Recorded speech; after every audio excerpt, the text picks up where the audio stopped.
வங்கக்கடலில் உருவான காற்றழுத்த தாழ்வு பகுதி பொறுத்த வரைக்கும் இப்போ எந்த நிலைமையில இருக்கு?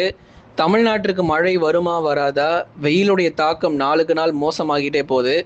நேற்றைக்கு மட்டும் வேலூர் மாவட்டத்தில் 41.6 டிகிரி செல்சியஸ் வரைக்கும் வெப்பம் பதிவாகியிருக்கு. என்ன ப்ரோ, மழை என்னதான் ஆச்சு? என்ன மழை வருமா வராதா அப்படின்னு பல கேள்விகள் தொடர்ந்து கேட்டுக்கிட்டே இருக்கீங்க. நிச்சயமா அதற்கான பதிலை இந்த வானிலை அறிக்கையில் நம்ம கேட்கலாம்.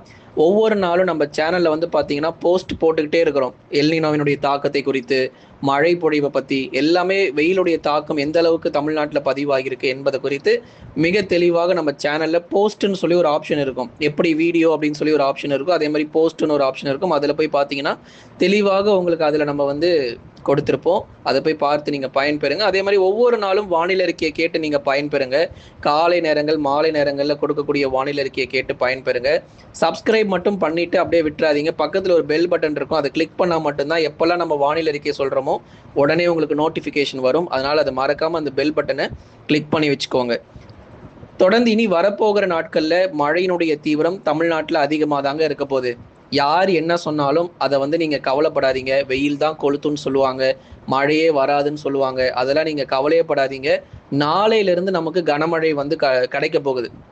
அதனால வெயில் தான் வரும் அப்படிங்கிறதுலாம் இல்லைங்க. ஒரு பக்கம் வெயிலுடைய தாக்கம் இத்தனை நாட்கள் இருந்தாலும் நாளை முதல் நமக்கு கனமழை அப்படிங்கிறது வந்து தொடங்கிடும். ஆகவே சென்னை முதல் குமரி வரை இருக்கக்கூடிய தமிழகத்தினுடைய பெரும்பாலான பகுதிகளில் பரவலாக இடைவெளி விட்டு மழை பொழிவுகள் தீவிரமடையும். அடுத்த 5 நாட்களுக்கு மிக கடுமையான கனமழை காத்திருக்கு.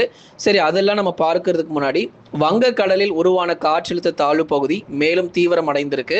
இது எந்த திசை நோக்கி நகரும் அப்படின்னா வடக்கு ஒடிசா மற்றும் மேற்கு வங்க கடலோர பகுதிகளை ஒட்டி நகர்ந்து அந்த இடத்துல கரையை கடந்து நல்ல ஒரு மழை பொழிவு நமக்கு வந்து அங்கே பதிவாகும். குறிப்பாக இது தமிழகத்திற்கு வருமானு சில பேர் வந்து கேட்டிருந்தீங்க. இல்லைங்க, அது வாய்ப்பு கிடையாது. ஏன்னா வடகிழக்கு பருவமழையில் மட்டுமே நமக்கு வங்கக்கடலிலிருந்து நேரடியாக காற்றழுத்த தாழ்வு பகுதிகள் தமிழக கடற்கரையோர பகுதிகளில் கரை கடக்க வாய்ப்புகள் இருக்குமே தவிர தென்மேற்கு பருவமழையில வந்து வங்கக்கடல்ல உருவாகி தமிழகத்திற்கு நேரடியாக தாழ்வு பகுதிகள் கரை கடப்பதற்கான வாய்ப்பு கிடையாது அப்படிங்கிறத தெளிவுபடுத்திடுறோம். இது வடக்கு ஒடிசா மேற்கு வங்க கடலோர பகுதிகளில் காற்றழுத்த தாழ்வு பகுதி மையம் கொண்டிருக்கிறது. மேலும் மேற்கு வடமேற்கு திசையில தான் நகரப்போகுது. அதனால எந்த திசை நோக்கி நகரும் அப்படிங்கிற பல கேள்விகள் இருந்தது. மேற்கு வடமேற்கு திசையில் நகரும் என்று எதிர்பார்க்கப்படுகிறது. அடுத்ததாக அதி கனமழை. எங்கெல்லாம் நமக்கு வந்து அதி கனமழைக்கான வாய்ப்பு இருக்கு, ரெட் அலர்ட் எங்கெல்லாம் கொடுப்பாங்க அப்படின்னா ஒடிசா, பீகார், சத்தீஸ்கர், மேற்கு வங்கம், அசாம் போன்ற மாநிலங்களில் மிக தீவிரமான மழை பொழிவு பதிவாகும். சில இடத்துல மிக கனமழையா இருக்கும். ஓரிரு இடங்கள்ல அதி கனமழை கூட எதிர்பார்க்கலாம். அதாவது அடுத்த 48 மணி நேரத்திற்கு வெள்ளக்காடாக மாறப்போகுது ஒரிசா. அதே மாதிரி இந்த கடலோர பகுதிகள், இந்தியாவினுடைய குறிப்பாக கிழக்கு பகுதிகளில் இருக்கக்கூடிய அந்த கடலோர பகுதிகள் எல்லாம் நமக்கு வந்து வெள்ளக்காடாக மாற இருக்கிறது. ஒடிசா, பீகார், சத்தீஸ்கர், மேற்கு வங்கம், அசாம் போன்ற மாநிலங்களில் மிக மிக மோசமான வானிலை பொறுத்த வரைக்கும் மாற இருக்கிறது. அதனால இந்த மாநிலத்தில் இருக்கிறவங்களுக்கு தொடர்ந்து எச்சரிக்கை கொடுக்கப்பட்டு தான் வருகிறது. அதனால கொடுக்காமலாம் கிடையாது. தொடர்ந்து ஏற்கனவே அங்கே எச்சரிக்கை எல்லாமே கொடுத்துருக்குறாங்க, கடுமையான மழை வரும் அப்படின்னு சொல்லிட்டு. தமிழகத்திற்கு என்னதாங்க ஆச்சு? சரி, ஒரு பக்கம் ஒரிசா, பீகார், சத்தீஸ்கர், மேற்கு வங்கம் அங்கெல்லாம் நல்ல மழை வந்தாலும் தமிழ்நாட்டிற்கு என்ன ஆச்சு? நமக்கு ஏன் இவ்வளோ வெயில் கொளுத்திக்கிட்டு இருக்கு அப்படின்னு பொதுவாக நமக்கு வங்கக்கடல்ல எந்த ஒரு தாழ்வு பகுதி உருவாகி தமிழகத்தை விட்டு விலகி போச்சு அப்படின்னா நம்ம கிட்ட இருக்கிற ஈரப்பதத்தை உறிந்து கொண்டு அங்க வந்து நல்ல ஒரு மழை பொழிவை கொடுக்கறது நம்ம பார்க்கிறோம். அதுதான் இந்த முறையும் ஆகியிருக்கு.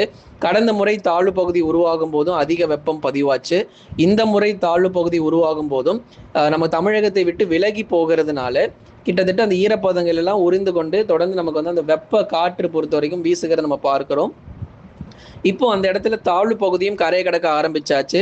தொடர்ந்து தமிழ்நாட்டில் இப்போ நமக்கு நாளை முதல் மழையினுடைய தேதிகள் நம்ம வந்து சொல்லிட்டு இருக்கிறோம். நாளை முதல் 21ஆம் தேதி வரைக்கும் 2 சுற்று மழை இருக்குங்க.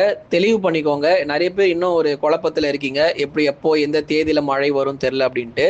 சென்னை முதல் குமரி வரை இருக்கக்கூடிய எல்லா மாவட்டத்திற்குமே இந்த அறிவிப்புகள் நம்ம கொடுக்குறோம். நாளையிலிருந்து 21ஆம் தேதி வரைக்கும் மழை தேதி தான் தமிழ்நாட்டுக்கு. 17, 18, 19, 20, 21 5 நாளும் மழை தேதி தான்.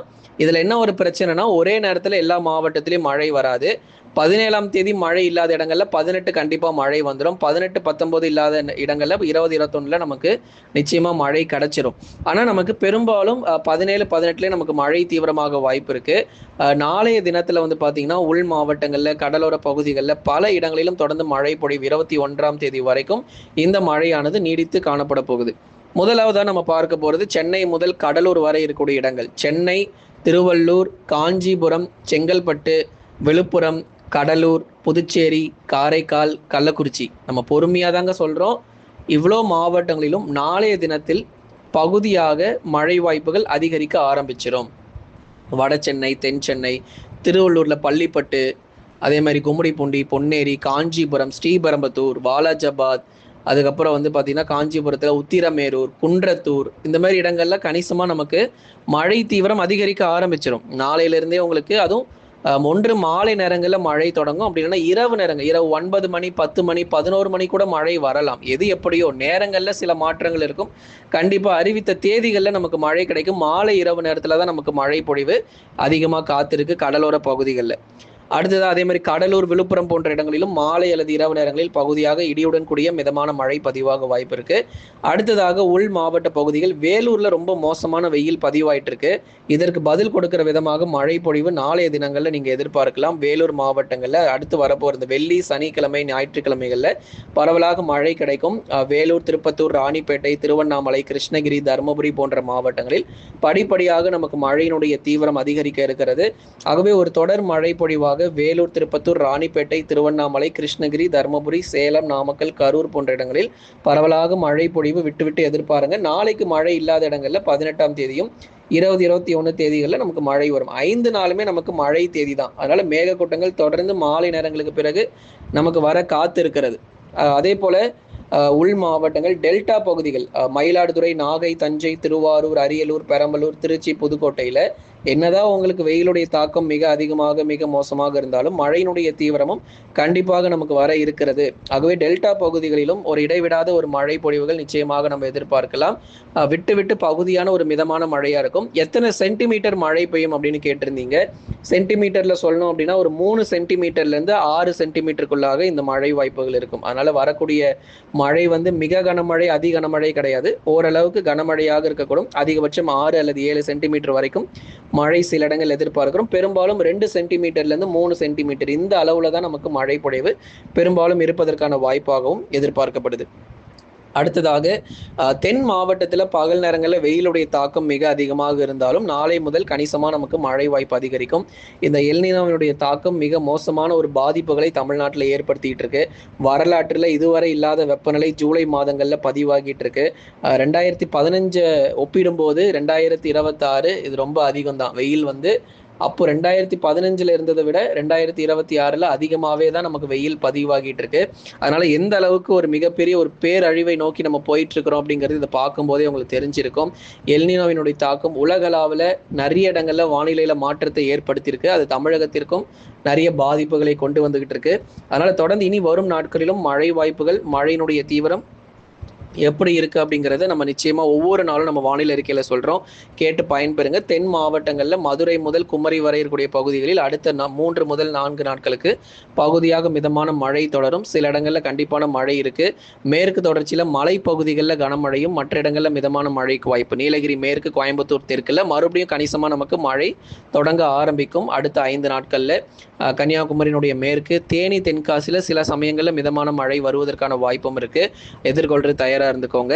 அடுத்ததாக கடந்த 24 மணி நேரத்தில் பதிவான வெப்பநிலை பொறுத்த வரைக்கும் வேலூர் மாவட்டத்தில் 41.6 டிகிரி செல்சியஸாக வேலூர் மாவட்டங்களில் மிக கடுமையான வெப்பநிலை பொறுத்த வரைக்கும் பதிவாயிருக்கு நண்பர்களே. ஆகவே நீங்க லைக் பண்ணுங்க, மறக்காம சப்ஸ்கிரைப் பண்ணி தொடர்ந்து சப்போர்ட் பண்ணுங்க.